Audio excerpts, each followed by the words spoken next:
Hello students. तो हम अपना आज का लेक्चर स्टार्ट करते हैं। इस लेक्चर में हम केमिस्ट्री में फोर्थ चैप्टर को स्टार्ट करने वाले हैं। फोर्थ चैप्टर जिसका नाम है केमिकल काइनेटिक्स। ठीक है, चैप्टर हम स्टार्ट करने वाले हैं उसका नाम है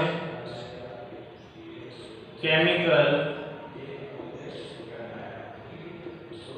काइनेटिक्स।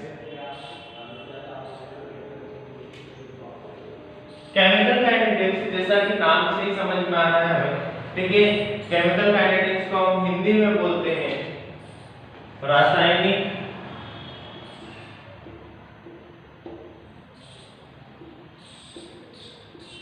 बल गतिकी। ठीक है, नाम से हमें क्या समझ में आ रहा है कि केमिकल्स के काइनेटिक्स को हम यहाँ पर स्टडी करने वाले हैं। अब देखो, केमिकल काइनेटिक्स में बेसिकली हम स्टडी क्या करते हैं वो मैं आपको बताता हूँ।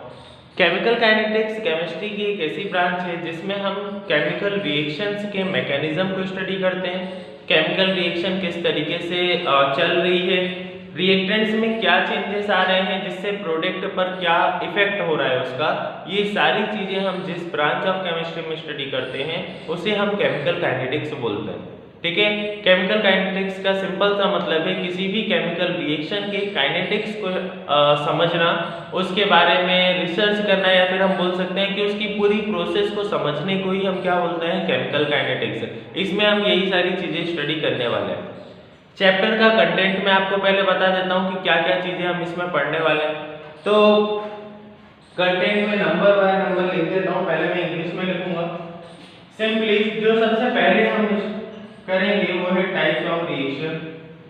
टाइप्स ऑफ रिएक्शन, रिएक्शन कौन सी, chemical reaction on the basis of speed, on the basis of rate या फिर स्पीड। ठीक है, जो रासायनिक अभिक्रिया की गति होती है उसके बिहाफ में हम उसके प्रकार देखेंगे। सेकेंड हम देखने वाले हैं रेट ऑफ रिएक्शन। ठीक है, रिएक्शन की रेट क्या होती है, इसी में हम आगे पढ़ेंगे रेट लॉ। रेट कांस्टेंट भी हम इसमें पढ़ने वाले हैं, रेट कांस्टेंट और लॉ ऑफ मास एक्शन। ठीक है, लॉ ऑफ मास एक्शन को मैं नीचे लिख देता हूं। थर्ड आगे हम क्या पढ़ने वाले हैं, लॉ ऑफ मास एक्शन। बहुत इंपॉर्टेंट टॉपिक्स इसमें है, आगे भी हम देखेंगे। 4 मार्क्स का ये क्वेश्चन है, मैं आपको पहले भी बता चुका हूं। इसका वेटेज क्या है, 4 मार्क्स। मैं सिर्फ और सिर्फ क्वेश्चन आंसर की बात कर रहा हूं। ठीक है, जो थ्योरेटिकल कंसेप्ट इसमें आने वाले हैं वो कितने के आएंगे, 4 मार्क्स के आएंगे, जिसमें ऑर्डर ऑफ रिएक्शन का सबसे ज्यादा परसेंटेज है।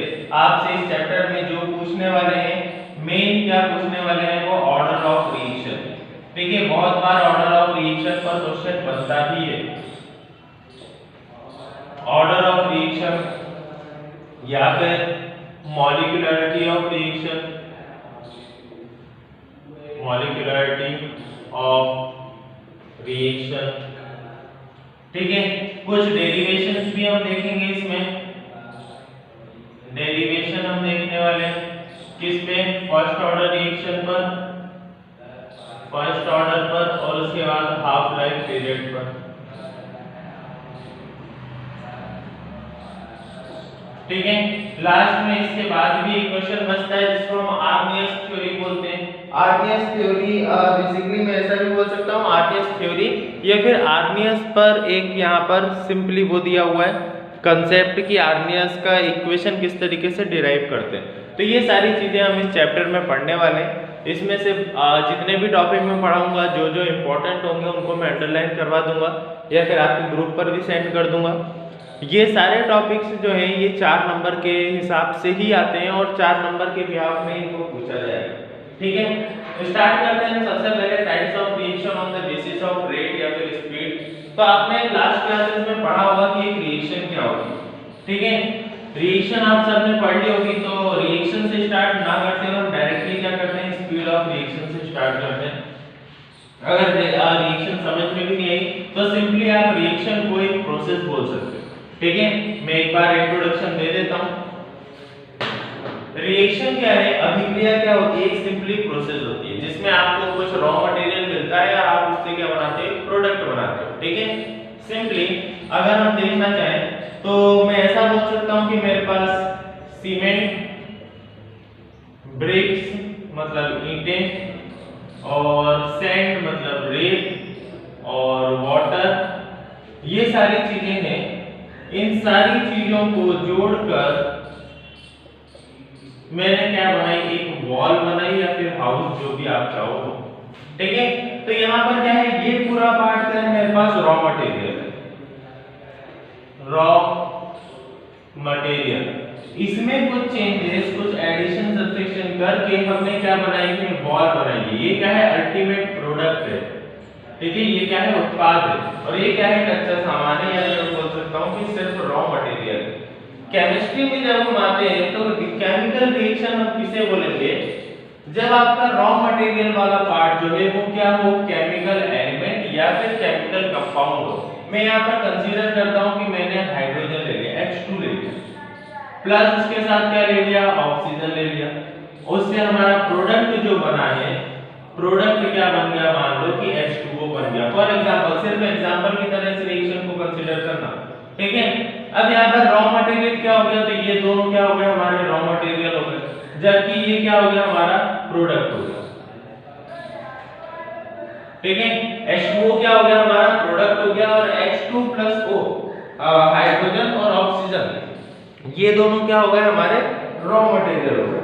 केमिस्ट्री में या फिर किसी केमिकल रिएक्शन में रॉ मटेरियल को ही क्या बोला जाता है, रिएक्टेंट, अभिकारक क्या बोला जाता है, इन्हें रिएक्टेंट बोला जाता है। और जो भी हमें प्रोडक्ट मिल रहा है उसे हम प्रोडक्ट ही बोलते हैं या फिर उत्पाद बोलते हैं। अब देखो, रिएक्शन के स्टार्ट होने से पहले जो हमारे पास होता है वो क्या होता है, रिएक्टेंट। रिएक्शन के बाद जो हमारे पास होता है वो क्या होता है, प्रोडक्ट। ठीक है, जो मैं आपको बताना चाह रहा हूँ ये बेसिकली एक केमिकल रिएक्शन है। केमिकल रिएक्शन एक ऐसी रिएक्शन जिसमें केमिकल एलिमेंट या केमिकल कंपाउंड पार्टिसिपेट कर रहे हो, either इन रिएक्टेंट पार्ट और इन प्रोडक्ट पार्ट। चाहे वो रिएक्टेंट अभिकारक वाले क्षेत्र में हो, चाहे वो उत्पाद वाले क्षेत्र में हो, दोनों ही जगह हमें कुछ केमिकल एलिमेंट या केमिकल कंपाउंड देखने को मिलेंगे, रासायनिक तत्व या रासायनिक यौगिक देखने को हमें वहां पर मिलेंगे।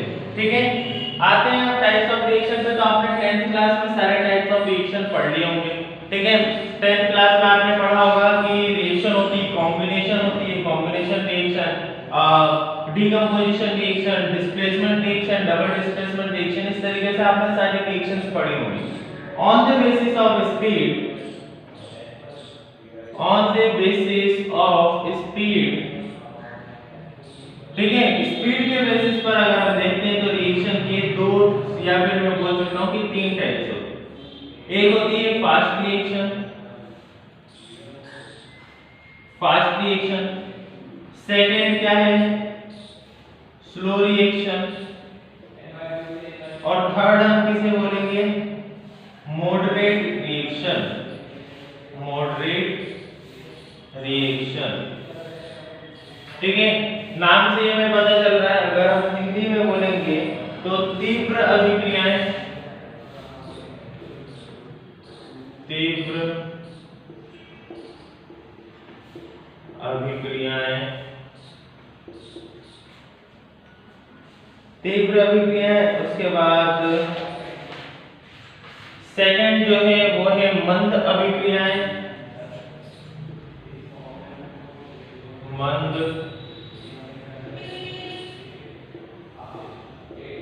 अभिक्रियाएं,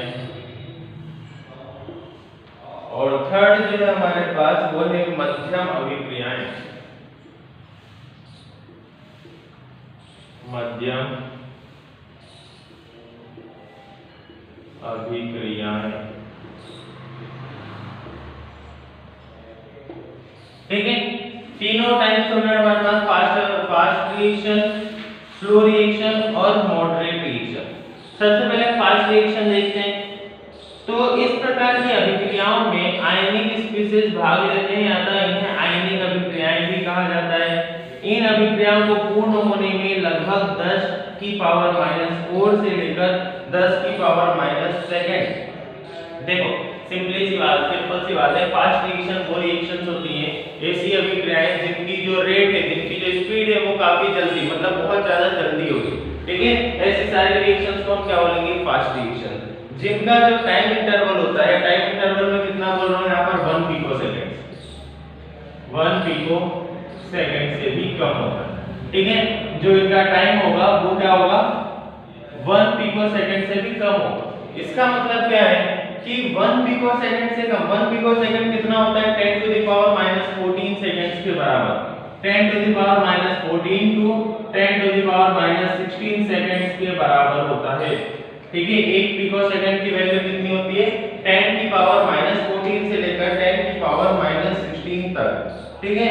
इस टाइप की जितनी भी रिएक्शंस होंगी जो कि बहुत जल्दी, बहुत तीव्र गति से होती हैं, उन्हें हम क्या बोलेंगे यहाँ पर, उन्हें हम बोलेंगे फास्ट रिएक्शंस या फिर तीव्र अभिक्रियाएं। इसका अगर हमें कोई एग्जांपल लेना है तो एग्जांपल काफी सिंपल है। हम क्या करेंगे, BaCl2 में H2SO4 मिलाते हैं, ठीक है। देखो BaCl2 प्लस H2SO4, जब ये रिएक्शन होगी तो क्या होगा, Ba के पास क्या चला जाएगा, BaSO4 हो जाएगा प्लस 2HCl, ठीक है। क्या आ जाएगा, BaSO4 और 2HCl। ये जो रिएक्शन होती है इसमें BaSO4 जो बनता है वो किसके फॉर्म में बनता है, प्रेसिपिटेट्स के फॉर्म में बनता है। प्रेसिपिटेट हमें, जिसे हम हिंदी में बोलते हैं अवक्षेप, ठीक है। प्रेसिपिटेट या फिर हम हिंदी में क्या बोल सकते हैं, अवक्षेप, अवक्षेप, इसी को हम क्या बोलते हैं, प्रेसिपिटेट, ठीक है। क्या हम बोल रहे हैं, जब भी BaCl2 और H2SO4 आपस में मिलता है तो वहां पर जो रिएक्शन होती है वहां पर क्या बनता है, व्हाइट प्रेसिपिटेट्स बनते हैं BaSO4 के। BaSO4 के कैसे प्रेसिपिटेट्स बन रहे हैं, व्हाइट प्रेसिपिटेट्स। और ये रिएक्शन जैसे ही हम उसमें H2SO4 BaCl2 में डालते हैं, प्रेसिपिटेट्स तुरंत बन जाते हैं बहुत कम टाइम इंटरवल में, ठीक है। बहुत कम टाइम इंटरवल में तुरंत क्या आ जाते हैं, वहां पर व्हाइट प्रेसिपिटेट्स आ जाते हैं। प्रेसिपिटेट्स क्या होते हैं, ये हम जब प्रैक्टिकली आ जाओगे आप ऑफलाइन तब समझेंगे प्रेसिपिटेट्स को ब्रीफली कि क्या होते हैं, किस तरीके के दिखते हैं, ठीक है।